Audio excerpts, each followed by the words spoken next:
A very good evening to you all and welcome to Rwanda Television News with me, Sam Kalisa. Kicking off into health matters, Rwanda has started its COVID-19 vaccine rollout through its Twitter handle.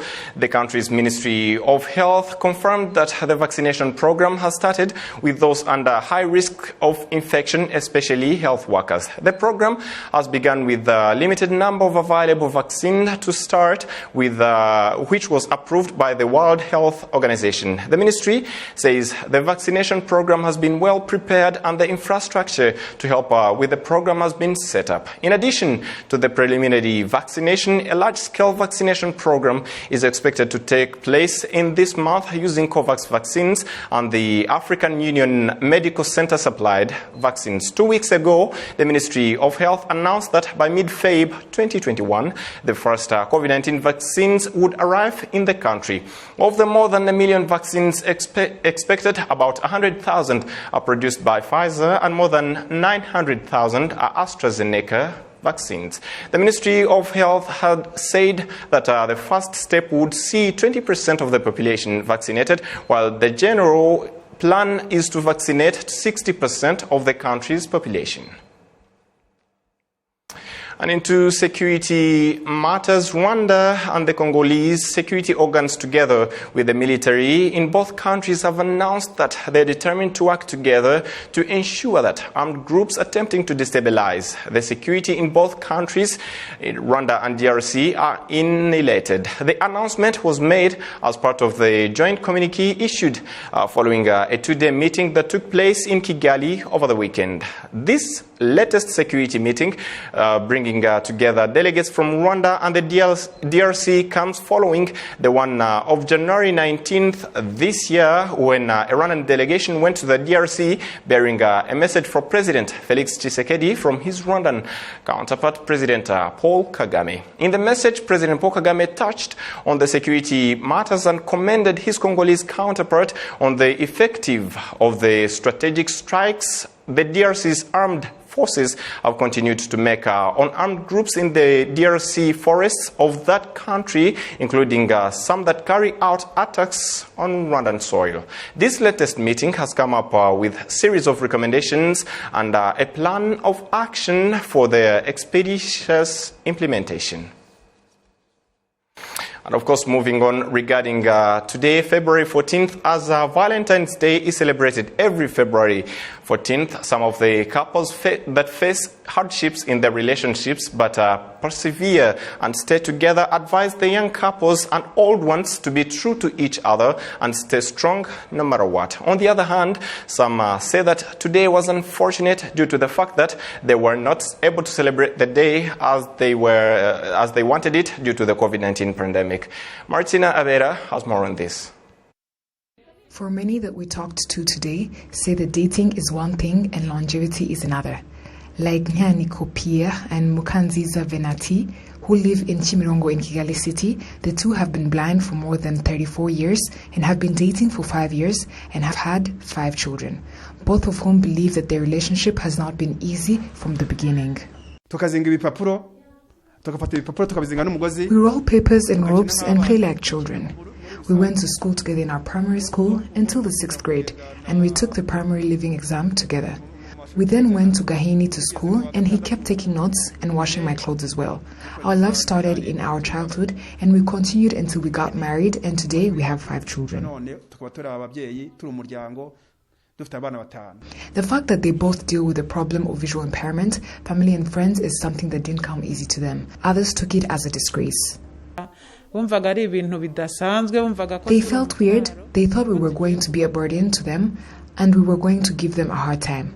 And you found that one side of the family is not happy because there were times when we would live together and no one came to visit. Not only that, but Ingabire Mukamurenzi Francine, who also has visual impairment and is married to a man who doesn't suffer from the same disability, said that in their relationship, they also faced hardships such as being rejected by their families to the extent where they came from the Western province and chose to move to Kigali to freely live peacefully in their relationship. I married my husband and they didn't believe that he loved me. And my family, where I come from, didn't believe that he was living with me because he wanted to. Together, they thought I was going to be useless. I faced problems at home with my husband and his family, but I came to realize that he loved me and it was true. For Pierre and Venanti, it was difficult, but they did not listen to their families that didn't want them to be together. Right now, their relationship is stronger than ever, even though trials are inevitable in love. Nyaniko, Pierre, and Venanti give advice to those who are in relationships, either young or old. They should know their responsibility to protect their love. If a lady tells you, I love you, it's a commitment. If a man tells you, I love you, it's a commitment. And he or she should do anything to protect it. The first thing that preserves love is to first sit down and make their plans as a family, advise each other and involve each other in order for the family bond to stay strong. On the other hand, the celebration today in Kigali City, St. Valentine, was not celebrated as usual compared to previous years for reasons of avoiding COVID-19. It was at this time that most popular flowers were often sold in bulk. Although you could see a small number of people buying flowers, others imported them and found them where they were. And on part of the vendors, they say that the flower business and its customers were also greatly affected. Now you can see that it is going a little bit better as opposed to before. Before COVID-19, we would get a lot of customers, but maybe things will get better in the near future. The flowers are there even though we don't have many, and we also had a flower problem because there weren't enough. Right now, it's really hard. The pandemic hit us where it hurts, like our businesses. Normally, the place is always crowded, where you find a lot of people waiting to buy a lot of different things, and we are very prepared for it. But now, there is no reason to do so because regulations prevent us from moving unnecessarily. Nevertheless, we try to deliver to the customer's residence. St. Valentine's Day is said to have come from a Roman priest named Valentine who lived during the reign of Emperor Claudius II. Martina Ebera, RTV News. Thank you, Martina, for that story. The Minister for Local Government, Professor Shaka Anastas, has called on local authorities in Gasawa district to address the issue of some markets in the district operating in a disorderly manner. Gloria Mutesi has more. Ngara market in Bumbugo sector was often crowded and disorderly on the side aisles, which led to part of it being removed. It's while the road to the modern Eden market known as Gasharu in Chinyinya sector was blocked by an entrepreneur. All these issues were tabled before the Minister of Local Government, who asked that the Ngara market continue to work partially, selling only foodstuff. He also asked that some people be relocated to the Eden market because it was expanded. Some of the residents are happy about this decision. We are very happy that our market is still operating. We were worried about how we would have to go somewhere else to trade from. And this market is accessible and affordable for everyone.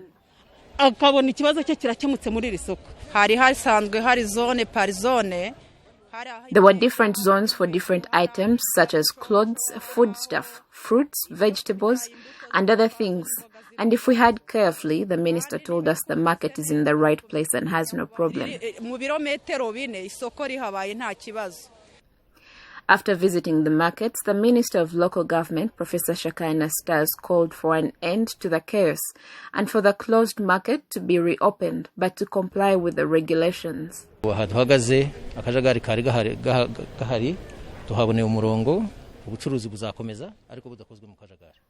We've found a solution to the chaos that was here, so the market will continue operating, but in order. The traders will get more space and will continue selling whatever they've been selling in regards to foodstuff. And we have also looked for more space for those that stay in Chinyinya. And the owners of the market have assured us that people will begin operating without being charged so they can develop themselves. Those in charge of these markets say they are committed to combating the chaos in the markets and continue to adhere to COVID-19 prevention guidelines. This market has the capacity of hosting 200 people, and there are stands where people will operate from, as well as shops on the side for those requiring outside shops. There are currently 150 vacant spaces where people can work from, including those outside. As Rwanda continues to battle with the pandemic, markets are currently operating at a 50% capacity and in shifts, and markets are required to have hand-washing stations, and it's a requirement for everyone to have their temperature taken before accessing the market. Thank you, Gloria, for that story. Residents across the country say no one should be complacent and violate COVID-19 prevention guidelines using the excuse that the number of infections is reducing with more recoveries being registered. Gloria continues. It's been a week since the lockdown in Kigali was lifted, with the implementation of new measures that were put in place. These past 7 days have since seen a decline in the number of infections and the increase in the recoveries. Residents now say they have confidence that they shall overcome the COVID-19 pandemic if people continue to be vigilant and adhere to the guidelines.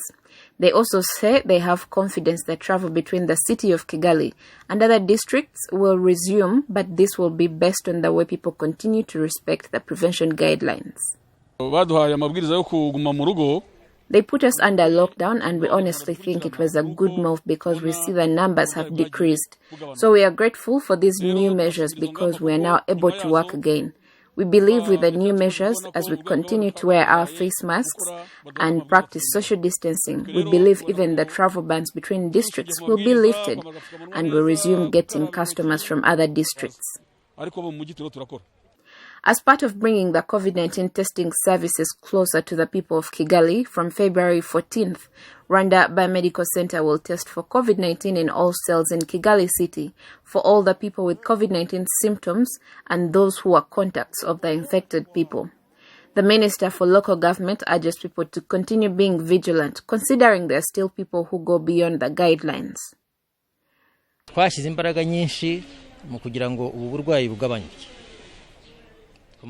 We put a lot of effort in decreasing the infections while the city was under lockdown for 3 weeks.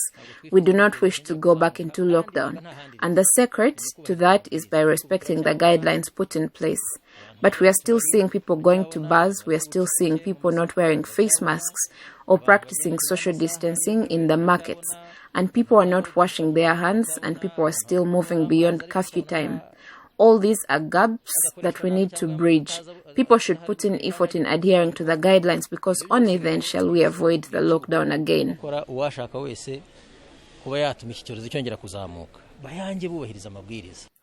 The Ministry of Health announces the status of the COVID-19 pandemic in the country daily. As of January 30th, 2021, the total number of COVID-19 patients was 5,121. From then until February 13th, the statistics showed that COVID-19 patients was slightly over 2,500, which means they had dropped by about a half. In just the last 7 days, more than 2,000 have recovered, and Rwanda has registered more than 200 fatalities from the COVID-19 since the virus was detected within the country's borders. Small traders that cross Rwanda's border into Goma in the DRC are asking that the requirements and process be streamlined so that going back and forth across the border becomes easier, with some claiming that they are prevented from crossing despite meeting all the requirements. Jen Mutoni has the report. The border between Gisenyi and Goma, also known as Petit Barriere, had spent 10 months closed. Currently, small business trades are taking place as people are seen carrying goods on bicycles and cars, such as vegetables, fruits, and others. These kinds of trades have been taking place for the last 3 months. This was after Rwanda and the Democratic Republic of Congo had made agreements to facilitate small businesses which had been stopped due to the COVID-19 pandemic.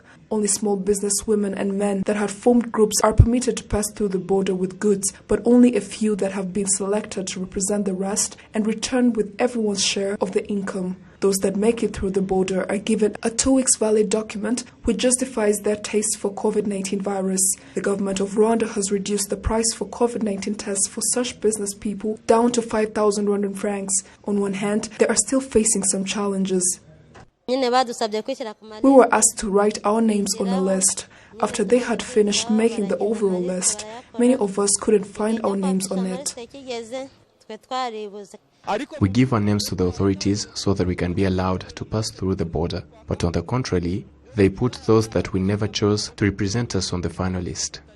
Some of the businesswomen and men with small businesses say there is injustice taking place as big business people are being prioritized at the border to Congo. They say this may be a sign of corruption. The issue is not that we are many. There is a corruption taking place. For instance, I had paid for my test a week ago, and while I had been waiting for a while now, one lady came, and after she had paid, the very next day she was tested for COVID-19 and put on the list immediately. We went to the offices of the people supposed to be representatives of the small traders, but found their offices closed after Rubavu district officers stopped all their operations. The lists of those meant to cross the borders have, however, continued to be made through means that are questionable at the very least.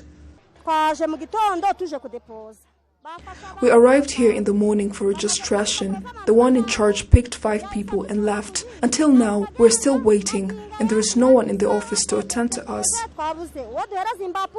The chairperson of the Rwanda District Private Sector Federation, Kayumba Jeanette, noted that she was aware of such issues, hence investigations are going to be carried out along with discussions with the heads of small business groups in order to find solutions.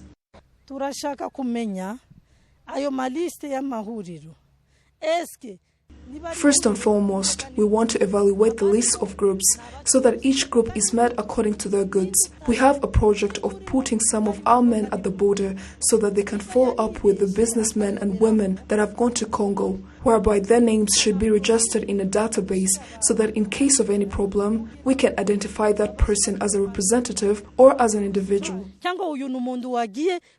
Traders are also being encouraged to report to the authorities in case their representatives take their goods and sell them at lower prices or refuse to bring back their income, and others that decide to stay there permanently with their goods, as explained by the Vice Mayor of Rwanda District, Zawonimpa Deogratias.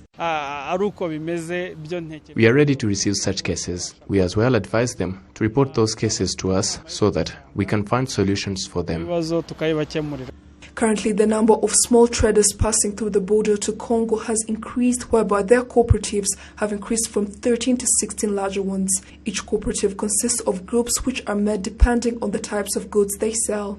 Jane Mutoni, reporting for RTV. Into sports matters, the Rwanda national basketball team has lost its first friendly game against Egypt as part of preparing for the upcoming Afro basketball qualifiers second window. The final score saw Egypt leaving a 35-point deficit between them and Rwanda, with the final score Egypt 84 points, Rwanda 49 points. Taking place between February 17th to 21st, the qualifiers will see Rwanda rub shoulders with South Sudan, Nigeria, Mali in Group D.